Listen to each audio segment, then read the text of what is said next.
Kadhalika tankasimu nikah ala 3 aqsam, ndoa imegawanyika katika njia kuu 3: an yakuna wajiban wa an yakuna makruhan wa an yakuna mubahan, kwamba ndoa inakuwa ni wajib na ndoa inakuwa ni makruhan na ndoa inakuwa ni mubah.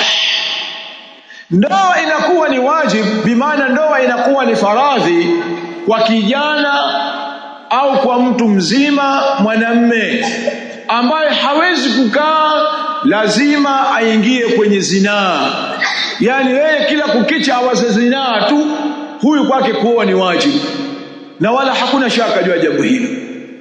Kadhalika ndoa inakuwa ni makruh kama anavyosema Sheikh Albani, ina maana kwamba kwa yule mwanamme ambaye hana nguvu za kiume hawezi kumwingilia mwanamke, bimaana kwamba atakapooa mtu huyu hakuna tendo la ndoa nalo litakaloweza kufanyika, bali anaweza akamchezea mwanamke, lakini itakapokuwa atakapomwingilia, bimaana muumbile yake hayana nguvu, bali anaweza akamsababishia binti madhara ya kutoka katika ndoa yake, akenda akaziniwa. Inakuwa si sawasawa mtu huyo kuoa.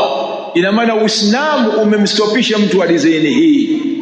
Kadhalika ndoa inakuwa ni mubah, ni jambo lilokuwa la halali katika sheria kwa sababu ya maelekezo ya Mtume sallallahu alayhi wasallam, ikiwemo hadithi ya Anas ibn Malik, ambayo Anas bin Malik Allah amuiradhi anasema kwamba amesema Mtume sallallahu alayhi wasallam, au anna Rasulullah sallallahu alayhi wasallam ya'muruna bil ba'a wa yanha 'anil tabattul nahyan shadida wa yaqulu tazawwaju al waduda al waluda fa inni mukaththirun bikum al anbiya yawm al qiyamah.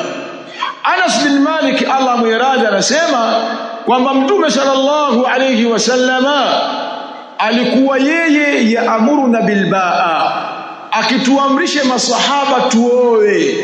Hizi zilikuwa ni kelele za Mtume kwa masahaba waoe. Wayanha anitabattul, na alikuwa akituambia kwa nini nyinyi hamtaki kuoa wale ambao ilikuwa hawajaoa. Mtume alikuwa akiwahimiza waoe, kisha akiwauliza kwa nini hamtaki kuoa, kisha akiwaambia tazawwajul waduda alwaluda, oeni wanawake wenye mapenzi na nyie wanaume, na wanawake wenye kuzaa. Hali imeelekeza Mtume Muhammad sallallahu alaihi wasallam. Kwa nini watu waoe wanawake wenye kuzaa? Mwisho Mtume akasema fa inni mukaththirun bikum al-anbiya yawm al-qiyamah, nipate kujifakharisha mimi kwa wingi wenu kwa umma nyingine. Kutokana na wingi wenu wamepatikana watoto waliopatikana ndani ya ndoa. Lakini leo ukichunguza, ukihesabu nyumba ya kwanza unaoishiwe mpaka nyumba ya 10, huwezi kukosa mtoto wa zinaa. Na atakiambiwa mzazi yule, kwa nini wewe njia hii? Kwamba hai bahati mbaya.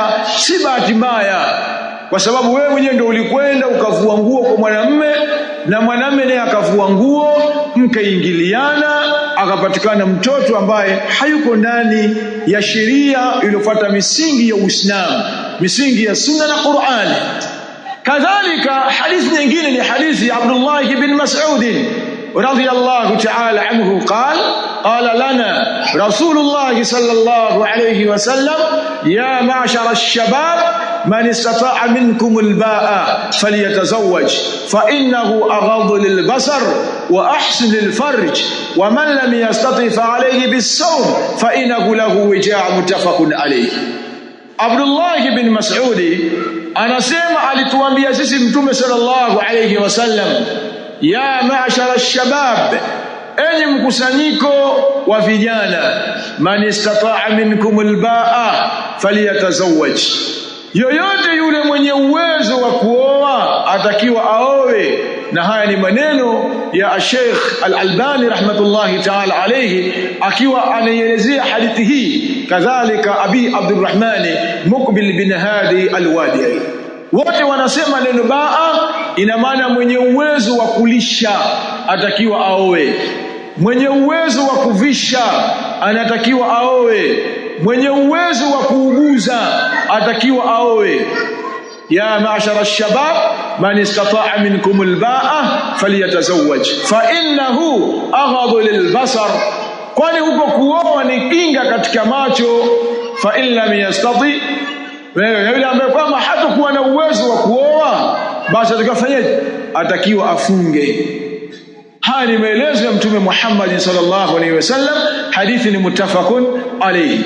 Kadhalika al-allama al-Fawzani hafidhahu Allah ta'ala faqala rukunun nikah ithnain, nguzo za ndoa ziko mbili. Akasema Sheikh Fawzani, al-ijabatu wal-qabul, ni mwanamme kumwendea mwanamke akamwambia nataka kukuoa, akasema nimekubali. Kwa hiyo kuna ijaba na kabuli.